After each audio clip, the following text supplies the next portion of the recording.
Assalamualaikum warahmatullahi wabarakatuh.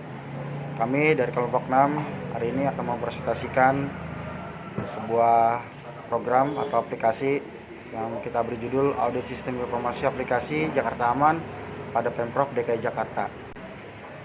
Adapun kelompok kami itu ada 5 orang. Yang pertama saya sendiri, Cahyo Ari Wibowo.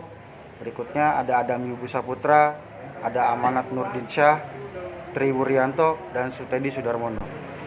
Hari ini kita akan memberikan gambaran tentang aplikasi Jakarta Aman, yaitu merupakan aplikasi keamanan masyarakat yang dikeluarkan oleh Pemprov DKI Jakarta melalui Badan Penanggulangan Bencana Daerah yang berkolaborasi dengan PT Indonesia Lebih Aman. Ya, di sini saya Adam Yubu Saputra ingin menjelaskan paparan yang sebelumnya sudah dijelaskan sama saudara Cahyo Ari Wibowo. Di sini saya akan menjelaskan pendahuluan dari aplikasi Jakarta Aman. Pendahuluannya lah, jika kita melihat kondisi kota Jakarta yang padat, sangat banyak masalah yang bisa ditemui seperti permasalahan banjir, kemiskinan, kriminalitas, hingga kemacetan arus lalu lintas, yang sebagian besar diantaranya berhubungan dengan padatnya jumlah penduduk. Keamanan dan ketertiban di dalam suatu masyarakat merupakan masalah yang penting, dikarenakan keamanan dan ketertiban merupakan cerminan keamanan di dalam masyarakat melaksanakan kehidupan sehari-hari dan dalam berinteraksi dengan lingkungannya. Pemerintah Provinsi DKI Jakarta meluncurkan sebuah aplikasi keamanan antar masyarakat bernama Jakarta Aman. Dengan diluncurkannya aplikasi tersebut dapat menjawab dan melayani berbagai permasalahan keamanan di kota Jakarta. Nah, tentang pembahasan aplikasi Jakarta Aman. Dalam penelitian ini kami menggunakan kapabilitas sebagai alat ukur terhadap jawaban responden dari kuesioner yang dibuat berdasarkan kerangka kerja di COVID 5.0. Perkenalkan, nama saya Amanat Nurdinsyah. Di sini saya akan melanjutkan pembahasan. Nah, di sini di pembahasan seperti ini itu ada COVID 5 frameworknya. Nah, untuk COVID 5 sendiri itu adalah kerangka menyeluruh yang membantu perusahaan untuk mencapai tujuannya dalam tata kelola IT dan manajemen IT-nya. Nah, di sini saya akan berlanjut ke pembahasan diagram racinya. Di sini terdiri dari subdomain DSS01, DSS02, DSS03, DSS04 sampai DSS06. Untuk DSS01 sendiri itu adalah Manage Operation. Untuk DSS02 singkatannya itu ada Manage Service Request and Incident. Untuk Manage Operation sendiri itu adalah untuk mengelola operasinya. Ada Manage Service Request and Incident, itu ada untuk memanage permintaan layanan dan ada keluhan atau insiden. Yang DSS03 ada manage problem atau mengatasi masalah, manajemen masalah. Untuk keempat adalah untuk pengelolaan yang berkelanjutan. Untuk DSS05 itu ada manage security device, security service, itu untuk mengelola keamanan layanannya. Untuk DSS06 itu adalah mengelola bisnis proses kontrolnya, kontrol proses bisnisnya. Nah, untuk diagram raci sendiri itu ada kolom namanya RACI. Untuk R-nya sendiri itu ada responsible. Untuk A-nya itu ada accountable. Untuk C-nya sendiri itu adalah consulted dan I-nya itu informed. Nah, untuk di sini DSS01 Manage Operation itu kita terdapat ada level 4. Untuk keterangannya level 4 itu adalah dalam tahap predictable proses, yaitu proses pada level 3 dijalankan dengan batasan yang telah terdefinisi untuk mencapai hasil proses. Untuk accountable-nya sendiri itu ada di level 3. Untuk consulted-nya itu ada di level 3 juga. Untuk informasinya itu ada level keempat. Untuk DSS02 sendiri itu adalah R-nya itu level keempat dalam pelayanan manajemen permintaannya. Untuk A tabelnya itu ada di level 5, untuk konsultatnya di level 4, untuk informatnya itu ada di level 3, dan untuk DSS03 manage problem atau mengatasi masalah, dia untuk responsible-nya ada di level kedua. Untuk akuntabelnya di level kedua, untuk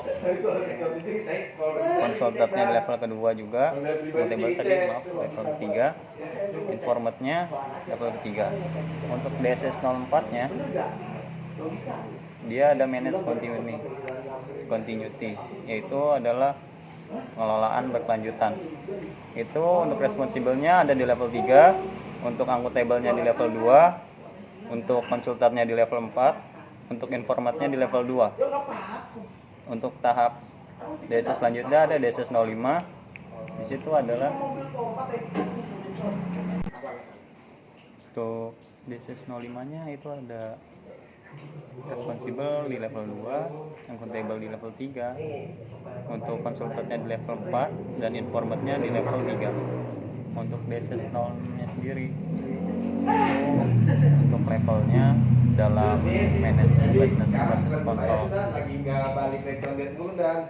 yang F-nya responsible ke level 3, A-nya itu akuntabel level 3, C-nya itu konsultan di level 5, dan informatnya itu di level 3. Nah, untuk pembahasannya di sini ada manage operation. Dalam manage operation yaitu mengelola operasi DSS 01. Nah, di sini ada koordinasi pelaksanaan kegiatan dan prosedur operasional yang dibutuhkan untuk menyediakan layanan bagi pihak internal maupun eksternal, termasuk juga pengawasan pelaksanaan prosedur. Untuk manage service request and incident yaitu DSS 02 itu memberikan respon yang tepat waktu dan efektif untuk permintaan pengguna dari semua jenis insiden.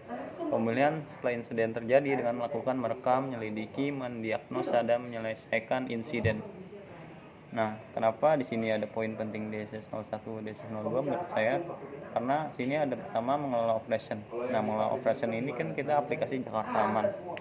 Di aplikasi Jakarta Aman ini itu adalah sebuah layanan yang dari Pemprov DKI Jakarta. Dalam pengelolaan operasinya menurut saya sudah cukup baik karena dia menyesuaikan dengan keadaan insiden yang ada. Nah, untuk DSS 02 sendiri itu adalah manage service request and incident, yaitu adalah mengelola layanan permintaan atau insiden yang terjadi.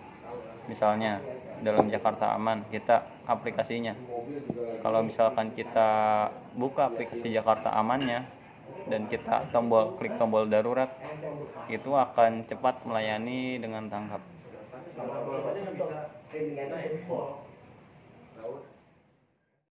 Perkenalkan, nama saya Siti Sudarmono. Saya akan membahas manage problem DSS 03, identifikasi dan klasifikasi permasalahan dan akar penyebab, yang kemudian memberikan solusi yang tepat guna untuk mencegah insiden berulang. Juga memberikan rekomendasi untuk perbaikan. Pada proses ini terdiri dari 5 sub proses dengan total pernyataan 23 pernyataan.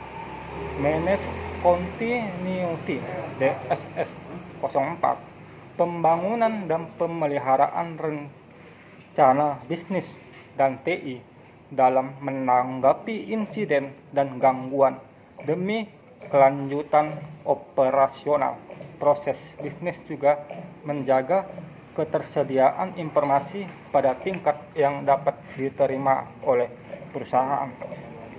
Pada proses ini terdiri dari 8 sub proses dengan total pernyataan 42 pernyataan.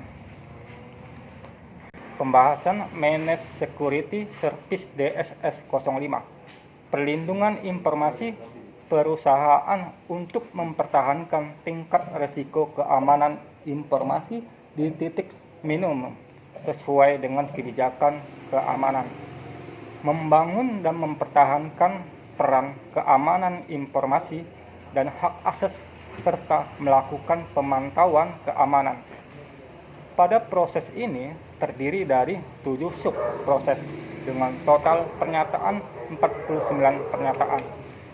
Manage Business Process Control DSS 06, pendefinisian dan pemeliharaan kontrol bisnis proses yang tepat dalam memastikan informasi yang terkait, baik yang diproses oleh in-house maupun outsource, juga mengidentifikasi persyaratan kontrol informasi yang relevan dan mengelola dan kontrol pengoperasian yang memadai untuk memastikan bahwa informasi dan pengolahan informasi telah memenuhi persyaratan.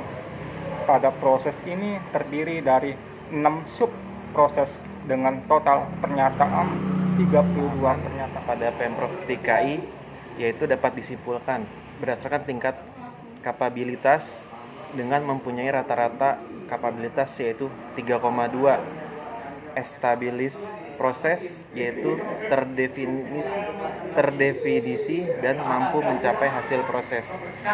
Dengan ini, maka aplikasi Jakarta Aman tersebut telah berhasil melaksanakan proses TI dan tujuan proses TI tersebut benar-benar tercapai.